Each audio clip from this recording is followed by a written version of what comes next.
Welcome to the show, guys. I'm so glad to have you here, and thanks for driving all the way up to be in the studio. I really appreciate that. I'm delighted to be here with you. Thank you very much for inviting us. Yeah.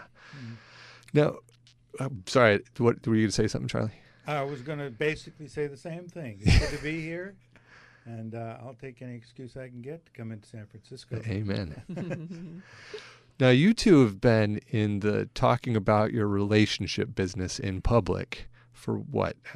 I don't even want to guess. How many years? Well, we've been teaching workshops together since 1986. Wow. Yeah. And what got that started? How did you even get into that? Well, Charlie was a facilitator for a big personal growth company for 5 years before we taught together. He'll tell you a little bit about it. Are you allowed to say the name of the company? Actually, no. I thought maybe. No, we don't mention that in the book, and I don't think that there's any need to mention it here. But I did get trained to facilitate large personal growth seminars, and it was a company based in Northern California.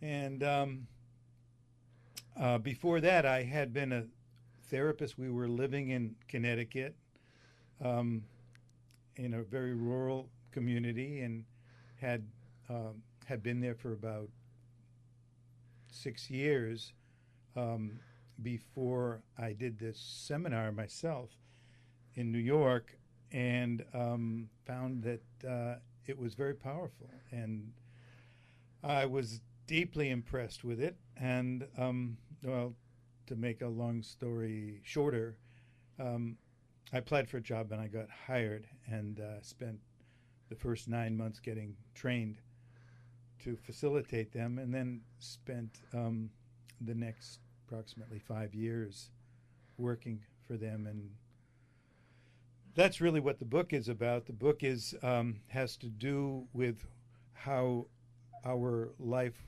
was turned completely upside down, and the structure that we had created in Connecticut was completely disassembled. And I went from being a co-partner in our family, raising our 3 kids with Linda, to being a full-time, full-blown out workaholic, basically on the road, traveling about 3 weeks a month, doing these very intense seminars. Well, let me dive in, because this is really fascinating to me. You know, as somebody who has been attending different types of workshops and personal development programs since I was a young guy, I know that particularly when you're a first-time participant, you look up at that seminar leader and you think, wow. You sure do. You know, that person's really got it all figured out. Man. They must have the perfect marriage, whatever. Wow. Unbelievable. Yeah. I think they call it projection, Eric. Yeah, it's you project all of these fantasies about how incredible this person is. He's just like a half a step below God. Yeah. Is it, or a direct conduit at the very least, at the very least, right. Yeah. And then the truth is, boy, they're having all the same challenges everybody else is, and perhaps even made worse, ironically, by the demands of that kind of program. That's a really important point, that the demands make the challenges 10 times more difficult to manage. Yeah, because one of the expectations is that you're going to promote and provide an image of impeccability, Right, to everybody 24/7. It's not just when you're in the room. Yeah. But it's like you've got to cultivate this image, and the gap between the image and the reality of what's going on inside is like light years wide. Man, I can't wait to hear how you guys close the gap, because in my relationship lately, I've just started to begin teaching again this course that I developed a few years back. Yeah. And I'm also in a relationship with my fiance. and she'll be at work all day, and I'll be at work all day, and then I'll go off and teach my course to a couple or a group of couples, and then we'll have the amazing deep connection that you do, and everybody's feeling in love and completely present, and then I'll get home to my partner, my actual partner, and we're completely disconnected. Yeah. Because we've both been in different contexts for the entire day. And so, and sometimes it turns into a fight. And so I've been thinking a lot about how do I close the gap between what I'm conveying in the seminar and my home life. And I'd love to hear what you guys have figured out. Well, we didn't have it too well figured out in the beginning. And we fought a lot because I had been one of the drivers to get us to relocate to California because I wanted to live out here. We were living in this little sleepy country town in New England, and I wanted to get away from the cold and be with like-minded people, and so I was the one that was rooting for him to take this job with this company. And I was so naive because I didn't read the fine print. And I didn't realize that he was going to be working an 80-hour week. And traveling. And he would wake up in a city he wouldn't even know where he was. Yeah. Is this Denver? Is this Salt Lake? Am I in Boston? Am I in New York? Am I in L.A.? And he had such a strong commitment to be in service to his students. And it was a long training day into the night hours at first. And he'd call me on the meal break, and he'd just have a few minutes to talk.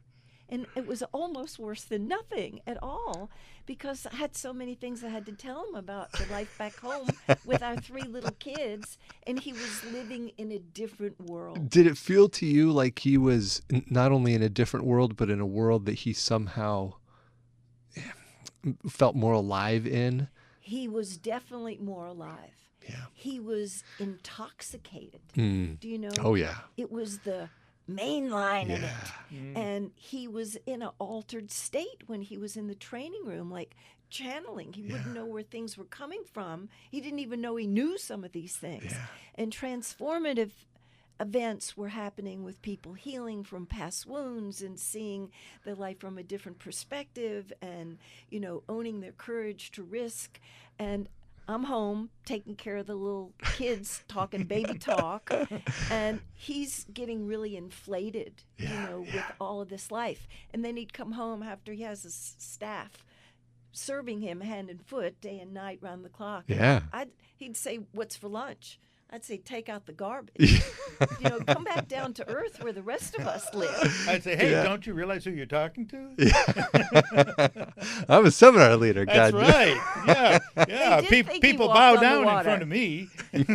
Well, we got good at re-entry.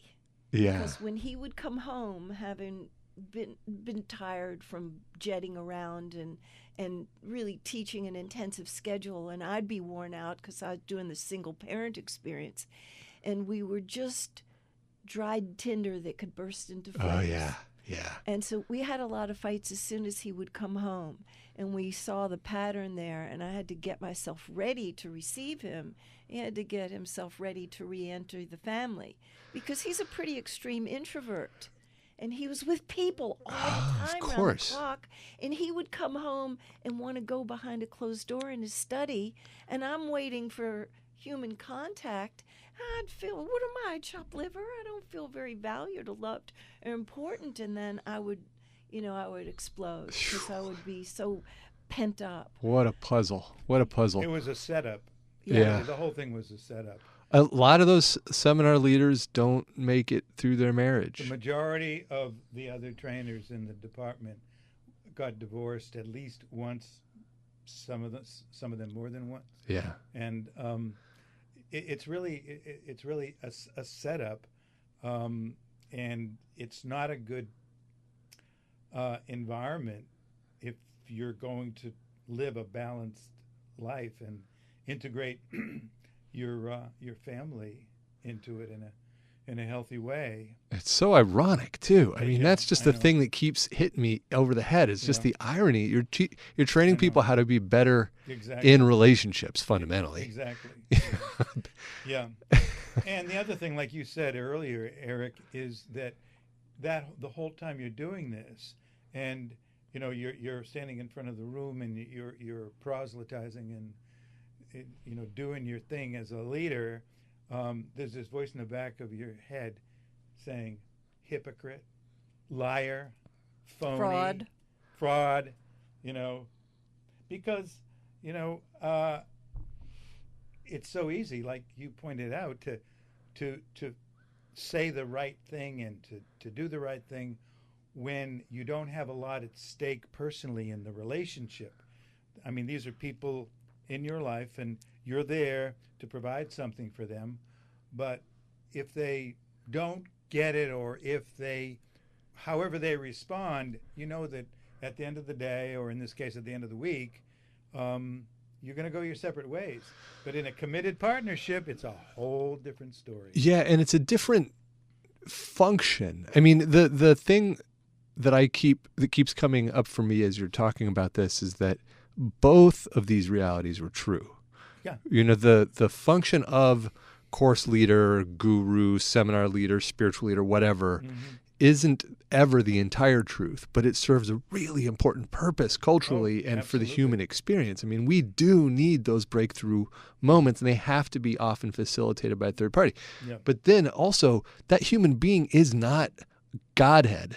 That's still a human being who then goes home to family or whomever, and I have not met many people in that position who can hold both contexts gracefully. So that's what I'm curious about from Linda's perspective. How are you able to both let Charlie be the leader and the change maker that he was in that context and honor him for it, and also have him be Charlie, your husband? We call that holding the tension of the opposites. Because we were both trained as psychotherapists, and I was fascinated by how rapidly people could make changes. Things that would happen in the 5-day seminar that people would be, slogging through 1 hour a week therapy for months, even years, and not really get down to the roots of it. Yeah. So when we had a little time and he could share some of the things that were going on, man, we had a passionate area of interest and a concern that really lived for both of us. And so that was one of the bridges that could bring us together. But I had to put a limit on how long he could talk about the job. Ooh, yeah. Because he was so obsessed that he didn't have anything else going on in his life. The things that had interested him before, playing guitar, friendships, all of that went out the window because this was a cult-like experience, and he was consumed in that life, and really challenged to grow himself at a rapid rate. But when we had a little time together, I used to say, I'm willing to talk about whatever happened with you in the training room and the transformation without violating confidentiality, to talk to me about what went on there, because I'm fascinated by that. And then at the end of that time, we have to be regular people. We have to find some other areas of interest. I want you to hear about my life back home. Make some space for that. And we, in time, created sacred time, the 1 day a week that he would be home, because he would fly home from wherever he was on a Sunday, and we would have Monday together before he'd fly out to another city on Tuesday. And so we would get the kids off to school in the morning, and we would get back in bed, and we would just let the whole world stop. That's nice. Where we could find time to connect with each other just enough, being regular people, realizing what we got together in the beginning, why we chose to have these kids together, and he would come into my world, and I could have enough fuel in my tank to make it one more week. That's all you need, is just one more week. One more week. I'm not promising anything after that. I think that's a healthy way to do it, And if we hadn't had that one day where we could find our way to each other, I think I would have had to have left, because I was just so close to the edge of this is so not the life I want. Well, did it ever get to that point where you guys almost split? We hung on the edge without going over the cliff. For how long was that It uncomfortable? was literally years. Yeah, see, that's of amazing. Making it week to week, and it was all but call the divorce lawyer. That's how close we were. I love that fact that you can say that so clearly now. A lot of couples come in and think, well, the difficult times, boy, maybe they can last an hour. Or geez, I don't know, maybe we'll be uncomfortable for a day. Mm-hmm. And then you hear about people who've been in a phase for 3 and 4 years and still sticking it out and then make it through the other side. Well, I want to just make a clarification here, Eric, that it wasn't uninterrupted misery for 3 or 4 years. One of the reasons that we were able to hang in there and not go over the edge was, and this is largely Linda's influence, not so much mine, because she took the lead in this, was in making sure that we did carve out time to be together in a way that did nourish our hearts and our souls, and that we would because if we hadn't done that intentionally, deliberately carved that time out, the job and the kids and the other responsibilities, just in terms of maintaining things, would have eaten everything. So you were both in this phase of just kind of barely hanging on, and at the same time being proactive about carving out time to connect, and both of these were happening at once. Had to, or I would have given up, because I had so much hopelessness and despair going on that we had to connect to keep the tie going. Yeah. And one of the reasons that we had as much misery as that we had is we had both of us the same blind spot. Oh, what's that? About we had to get it off our chest. Oh. As if we would withhold our anger, it would grow some kind of a tumor or grow an ulcer or something. And I'm a recovering angerphobic person, so there were times when I would repress things. But in our early years together, before the corporate world swallowed him, I had come to the conclusion that I've got to get it out. I can't withhold. I can't abandon myself that way. I have to speak my truth. And so we had some rip-roaring fights, some really ugly, nasty fights, because both of us believed that we had to express ourselves, and it wasn't pretty.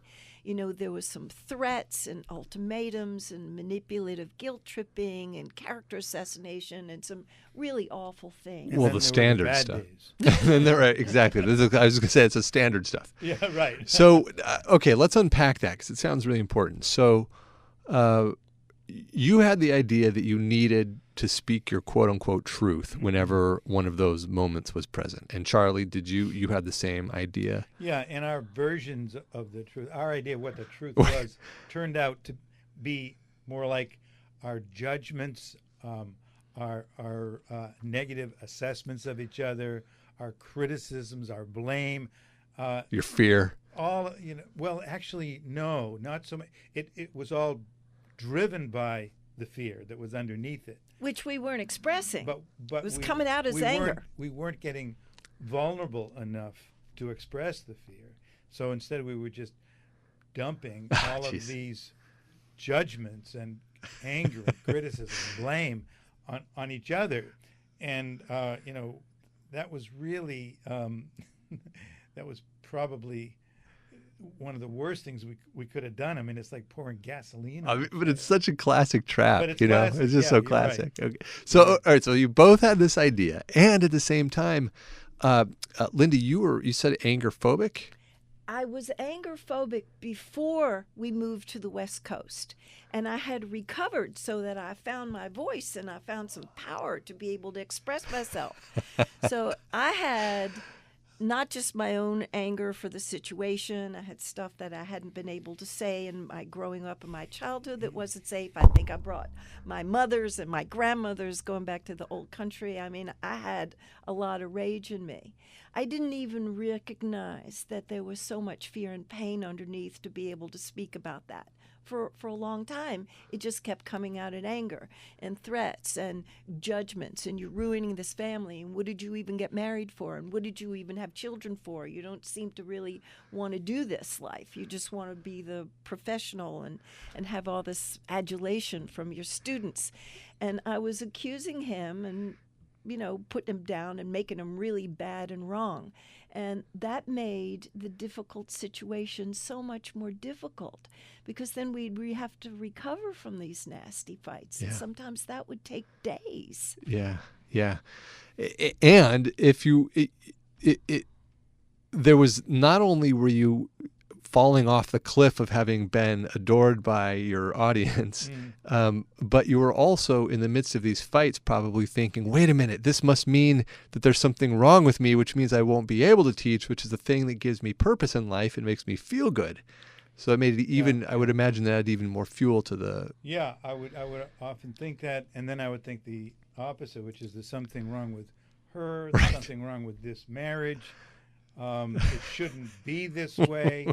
And I would kind of go back and forth between, it's her fault and there's something wrong with me. And, of course, it was a combination of several different factors. And I had to eventually frame it not so much as one of us or this whole situation is wrong, but we've got some serious problems here. I had to shift from a you blaming perspective or a me guilty perspective to a we. We have a problem here, and we have to figure out some way how to deal with this, because we can't go on much more than this, because we're both, we did get to a point where we were both at an edge. And it was starting to show up with the kids, because they were picking up the vibes in the family. Yeah. And it just became really obvious. And then there was a turning point, which the book, which I wrote about in the book, in which we did finally break the cycle, and things did change. However, they didn't go from bad to great. They went from bad to much better for Linda and bad to much worse for me. That was when the cycle turned, that occurred? Yeah. After we had this shift and I ended up making a big change, what happened was, when I was out of the loop of the work, which was kind of anesthetizing me to some of my own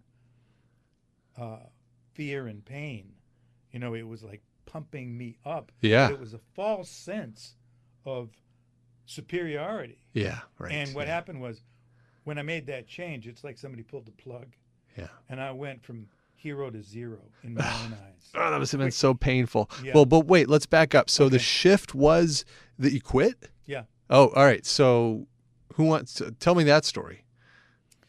Who's better at that story? I think that the last year before he resigned, things got a lot better because we got some good help. And I got nailed to the wall when I took him to a workshop, a couples workshop, and they nailed me. I took him to get fixed. That's how it always goes, isn't it? You're trying So- to fix the other one. Yeah. You're the one who's going to get It the was work. so obvious to Don't me you hate it that when he, that That's happens? every time. he abandoned the family, and he really trusted these workshop leaders. And I thought, he just needs to hear it in another voice, and they're going to pin him to the wall and say, go home and cook some food for your family. You had children and you got married, and what are you doing flying around? And they nailed me, and they said, you've got a white knuckle grip on what you think this marriage and family has to look like. And you really need to loosen that grip and practice non-attachment and forgiveness for him not being the Prince Charming that you want. And forgive yourself because you're irritable, tense, overtired with the children. Yeah. So the last year that he was with the company, I got to calm down some.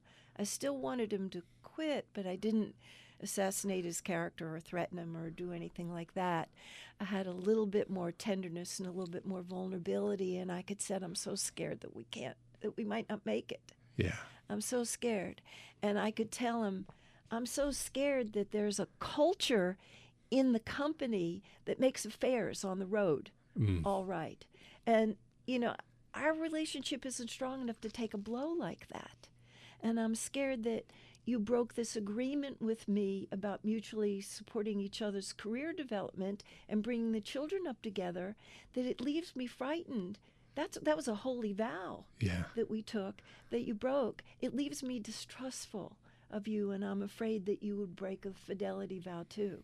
And so that was the precursor of his getting a little bit more tender-hearted. Well, yeah, what I just want to point to there is you were tapping into your fear and expressing it to him. And as soon as you do that, boy, it just softens the other ice cube, doesn't it? Yes. I don't know if that's the right analogy. I probably mixed metaphors. But No, boy, it does it, doesn't it? It does it. Yeah. And he was Yeah. already somewhat softened by the time we went to another couples workshop where the whole group of 40 people supported him to really get into his heart.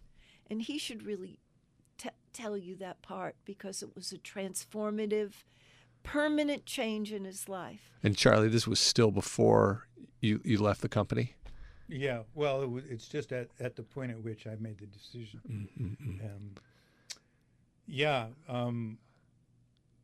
One of the reasons that I really believe in the group process and the power of that kind of support is because of the value that I have experienced personally in that environment with skilled leaders. Not all leaders are equally skilled, but if you're fortunate enough to find somebody who really knows the territory and can really help you, it's just profound what can happen there. And so Linda, she dragged me to this workshop, this weekend retreat, and I went because I knew that we had to do something. What happened was that they invited, on the second day, they invited any couple that felt like they needed some help into the center of the circle. And the group was facilitated by a couple. And the man sat next to me, and his wife sat next to Linda. And they were able to help me to quiet down my mind, which was raging with anger and fear because, I'm in this position. It feels humiliating to me. Yeah. Like I've been so skilled at keeping up this front, this image. Yep. And now this whole world, or the world that I'm in this weekend anyway, they're going to see what I've known for a long time, which is that my life's a wreck inside. And out of that, and out of some of the input that I got, and people didn't really talk to me, the men didn't talk to me about me. They talked to me about them. There was many men in the group who were on their second or third marriage, and they talked to me about what it was like to not succeed in their family and with their children, and what it's like to not be able to live with your own kids, and the guilt that they felt and the shame that they felt for this. And what that did was it just activated all of this stuff that was also in me that I had been too busy to notice, intentionally too busy. And the whole house of cards collapsed. I mean, like the whole thing went down. Oh, it's so painful, but so good. It's exactly right. It was the worst pain, but it was the best. Yes. It was exactly what I needed. I just collapsed in this emotion that I had been resisting and fighting and denying literally for years. And that out of that, I mean, I couldn't even talk. I was so overcome. And deep, painful sobs. And then at some point in that process, I opened my eyes and I looked at Linda and I just said, it's over. It's over. I'm done. And it wasn't even a choice. It was just like, I can't do any, I have to do this. Yeah. There's nothing else I can do. It's like, of course, that's what you do. And that's what I had to do.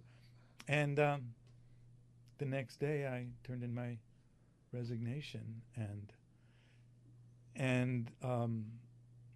well, that was the beginning of a whole new chapter. But like I said, that was not the end for me.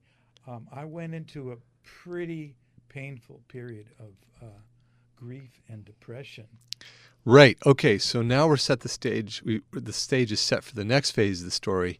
But to close that chapter out, I just want to acknowledge that there's nothing about the value that you provided to all of those human beings and all of those seminars when you thought you were a fraud or when there was some voice in the back of your head. Yeah. There's nothing about that value that wasn't true. You know that now. I know that. But just for our listeners, all of that value was completely legit. No, that's right. I know that. Those people, yeah. We know some of those people today. Yeah. That were students in his class. Right. And they had the life-changing moment where they made a major turn in their life and forever grateful. Yeah. They put us up at their house. They get us theater tickets when we're in New York. I mean, these people just have a deep debt of gratitude for the life-changing experience they had in those courses. So, he was doing some posturing, but he was doing some massive healing too. Yeah, he was doing great work, probably for himself and for all those people. And, just as a footnote, it strikes me that that's fundamentally what's broken with the guru model. Is it supposes this unattainable perfection in the guru, which just can't exist, which then is a lie that the guru has to believe in and the disciples have to believe in, which detracts from the value that they have access to if everybody's just transparent. We're all fucked up. We just are. We're all bozos on the bus, doing the best we can at the level of consciousness we've achieved. We try to keep making it better and grow ourselves. Everybody has a shadow. Yes. And the people with the biggest shadows are the ones who seem to be the most enlightened. And it's not that they're not enlightened. It's not that, they're not, they don't have some really important wisdom. But when we project and assign these godlike qualities to them, we're setting them up to fall, setting ourselves up to feel betrayed and disappointed. Yes. But we've all got our stuff. We've all got our shadows. Yeah. And it's the act of surrendering to that flawed nature, that inevitability of the shadow, that actually drives real lasting value in a deeper way, which I imagine is what the next stage of the story is. Mm-hmm. Okay, so you left the company, you had some suffering to do. Mm-hmm. Yep. Let's hear about the suffering, and then you started your own, your guys' joint project. Well, I had been like a racehorse in the starting gate, open the gate, open the gate, open the gate, because I wanted to get back to my career. Of course. And I had been doing a very abbreviated, slender version of my career because I felt like the kids, they at least deserve to have one parent, and so I wasn't doing anything very big with my career. So when he left the company, we traded roles. Wow. And I supported the family for a year to give him a chance to get back involved with the kids. And I got out the starting gate and we started our own business. And because we had had such profound moments, Charlie proposed marriage to me in a couples group. And we had been to a couples group early in this ordeal time where they taught me to look through the eyes of appreciation and gratitude. Change glasses instead of looking through the dark glasses at all the things he wasn't, put the rosy glasses on and see the beauty that was right there, just a thought away. And then, I had this life-changing moment when I got nailed to the wall. Do your own work and get your attention off of him and off on yourself, and do forgiveness meditation and so forth. And then he had a life-changing moment in a couples group. So we really believed in the power of the group field with everybody's attention and commitments lined up. So we started teaching couples courses. Yeah. And he had connections in cities all over the country. Great. And so we had a following, and we had people who would put them together, and we started flying around together and teaching together. And we would tell stories on ourselves about the dark shadow times and how we broke through, and people were all ears. Oh, that's good stuff. Yeah, they want to know it. Yeah, they want to know. And it would seem to inspire people, and they say, those two were really screwed up. We could do at least that well. Look how happy they are now. And so we, collected these stories, and that's what we put in the book. Yeah. We wrote this book really 25 years ago. Yeah. And this is but now you've actually written several books. We've wrote 3 books, published 3 books before this one. Okay. Because we showed this back in the early 90s to an agent we really trusted, and she said, who's going to want to read a memoir? Nobody knows who you are. You better make your mark, and make a contribution first and build up a following. So we wrote 3 self-help books about relationship. And one of them was a bestseller. Over 109,000 copies sold. The very first one, 101 Things I Wish I Knew When I Got Married. And so, last year we took it out for some more edits and polished it up. And people read it now and they said, this went on in the 80s? How do you remember such specific details? And we said, we have all the journal notes from that time. That's how we can remember with such specificity. And we just polished it up and published it this year. Wow. It's such an accomplishment. I can't, and what's it called? It's called That Which Doesn't Kill Us. How one couple became stronger at the broken places. When you've got the context, that makes a lot of sense. Yeah. Mm-hmm. So, so backing up in the narrative, Charlie, when you took over taking care of the kids and Linda went off to support the family, how was that transition? Painful, but enlightening, because I had been holding myself as being the superior partner in the relationship, because I'm out there changing the world and enlightening people and bringing home money and doing all this stuff. And, Linda's just home taking care of the kids. Well, for anybody who has ever been home just taking care of the kids and the family, they know that is an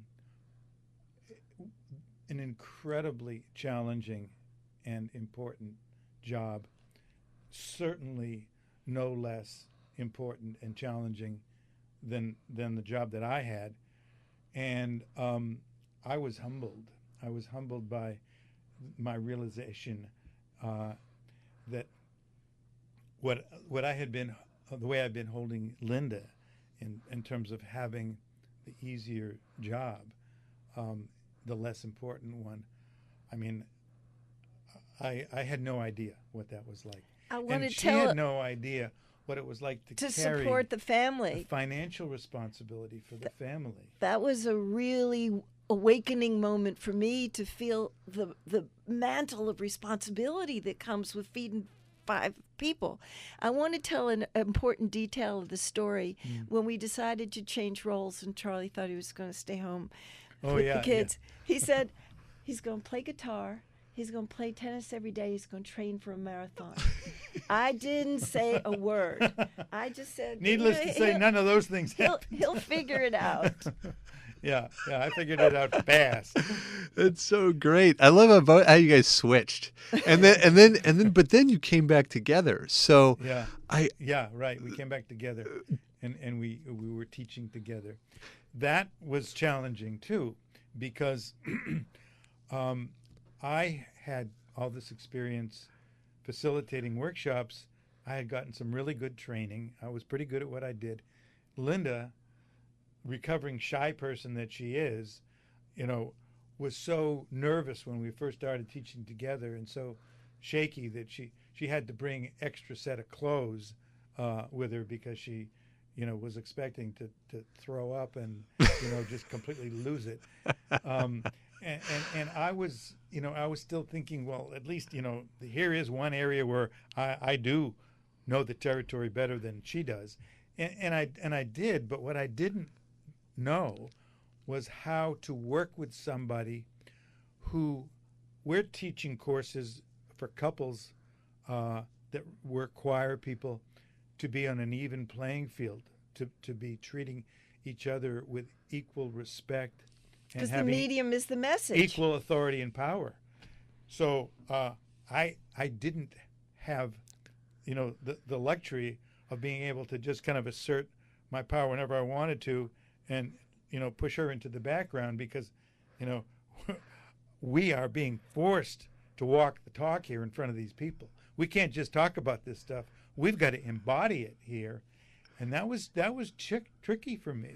We had some arguments in front of the classes too, which can be powerful. But I would imagine the thing was learning how to empower her, right? Yes. And then watching her actually get good. And my ego out of the way. Right. And I didn't like that. I didn't want to have to do that. I wanted, the attention, because I wasn't getting that need met in the room so much anymore.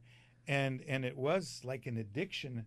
And when I withdrew from it and stopped doing leading the workshops, that part of me was complaining. Hey, feed me. Yeah. Feed me. I want that attention. I had to break that addiction. We got some good help when we were at Esalen. We were teaching there when Gay and Kathleen Hendricks were there. Yeah. And I had a life-changing moment when I was telling Gay, I'm teaching with Charlie. He's much more experienced in the room facilitating workshops than I am. And I am feeling like he eclipses me, like he takes the stage over and I'm fading into the background. And he said, take total responsibility and interrupt him if you need to.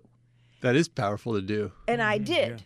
Yeah. And I started really finding my voice and owning some power and stepping in front of him, and making my point and making it with enthusiasm and conviction. Yep.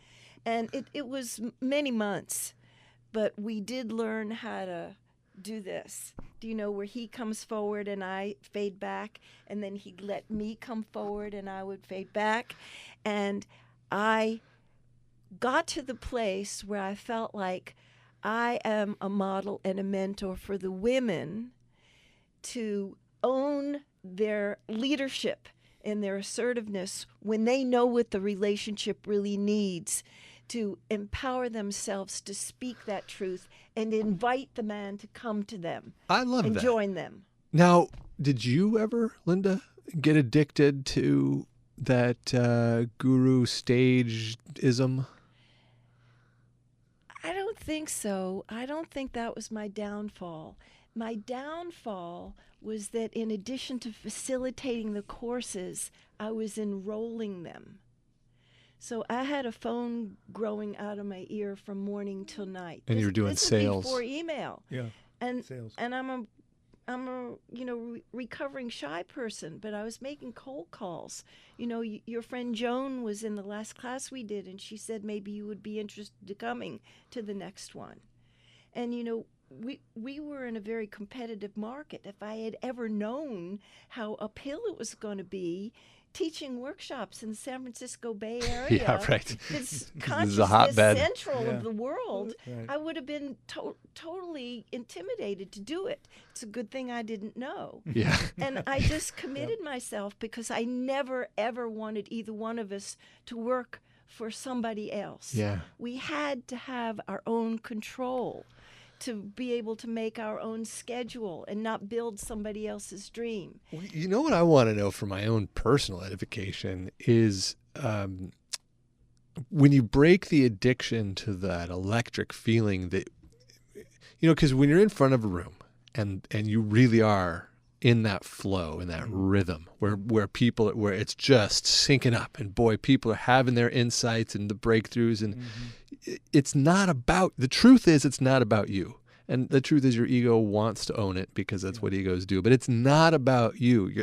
At the most, you're a conduit. Yeah. You're probably just a free rider on a thing that you set in motion. But on the other hand, you know it's working when that feeling of flow kicks in. Like that's when you know. Yes. So when you break the addiction, so when I go on stage now, I'm really wary of that feeling. I don't avoid it, but I'm wary of it. Yeah. As you should be.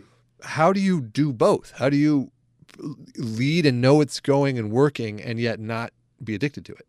Well, I think that for me, my comeuppance was, after I left and I was humbled, and I became aware of the illusion that I had bought into, that it was me, and when I saw that and it really sunk in, I mean, and it didn't like sink in overnight, but over time, it really got clear to me that, this is not me. There are other people who are doing what I'm doing. They're having this experience too. But there is a combination of factors here, one of which does involve me, but this is not coming from me. Maybe, like you said, it's possibly coming through me, but and maybe that has to do with my intention, my commitment, the way in which I'm showing up here, that I am able to access some of this archetypal wisdom that is I sometimes can get a piece of, but I can't take credit for it. And when it became clear to me that I can't take credit for this is not my doing. I'm in the right place at the right time doing the right thing.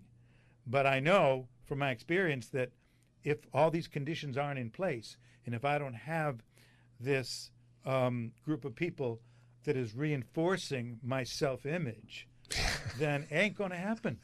So it can't be me. It can't be. No, so when you get that, when I got that, then I saw the illusory nature of my identification with that role, and I saw that it's not me. Who am I?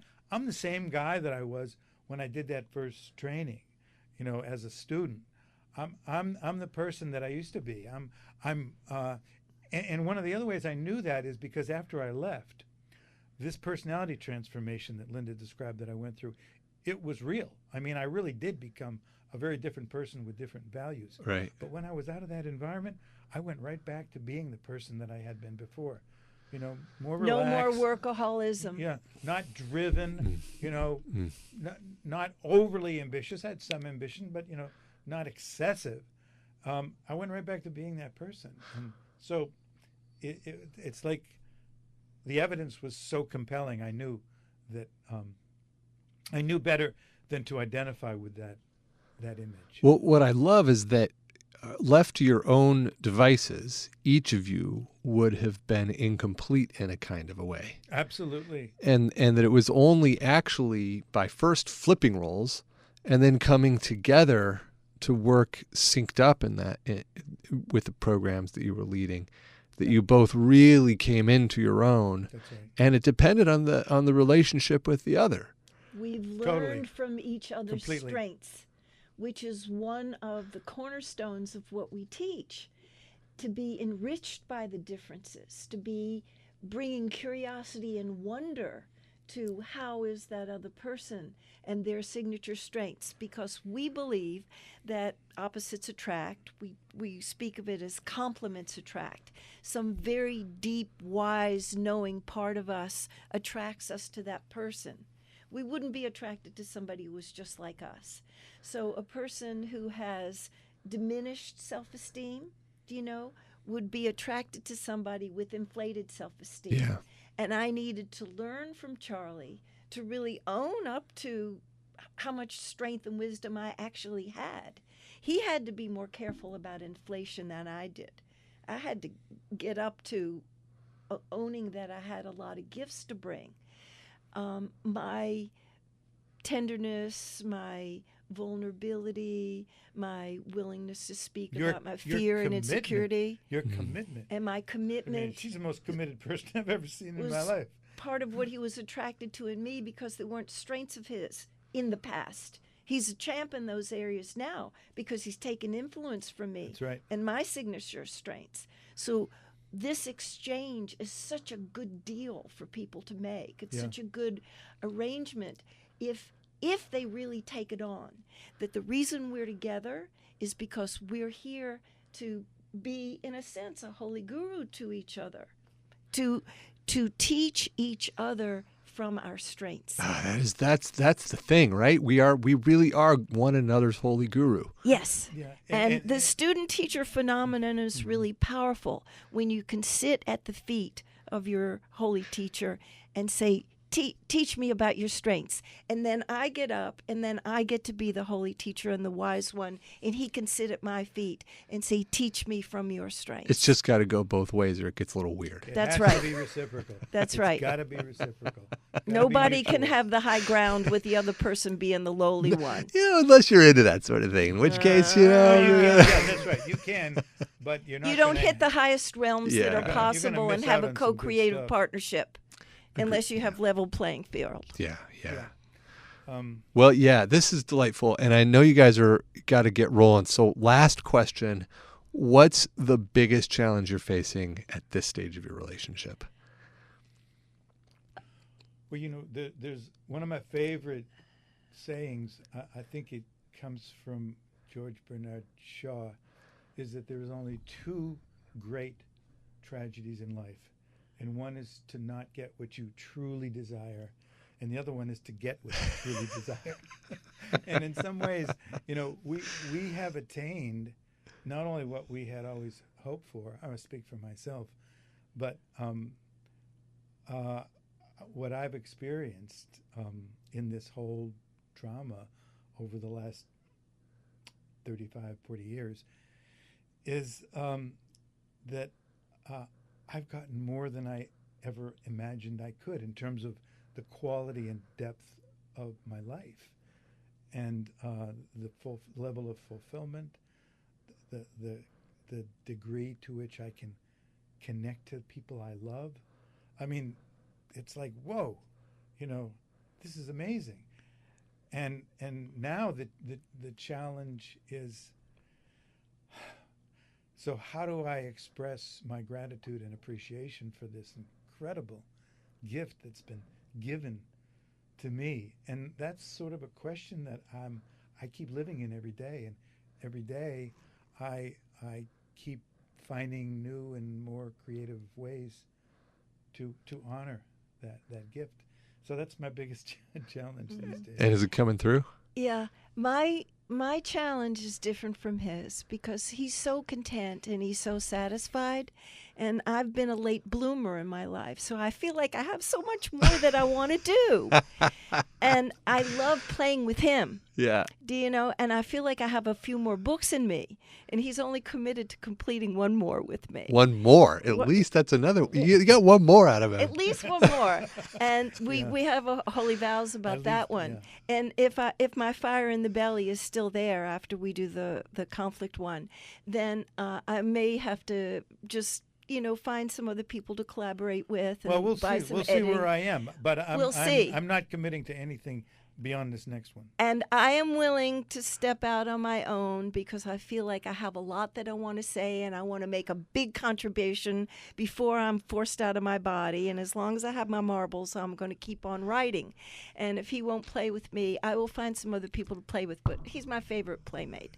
And it isn't a bone of contention between us. It's just inside me because I'm in surrender that if it doesn't work for him, it's not going to work for us. Well, yeah, true point, right? And we'll see. So we're in the mystery about that one. Wow, that's exciting. Yeah. You guys, what a delight. So much fun to talk to you about this stuff. Thank Yeah, you. I really enjoyed your questions. Yeah, it's nice to be gotten. Thank you. It makes me high when I get gotten. I know the feeling. I love getting you. Thanks for coming in. All right. All right. Thanks for having us.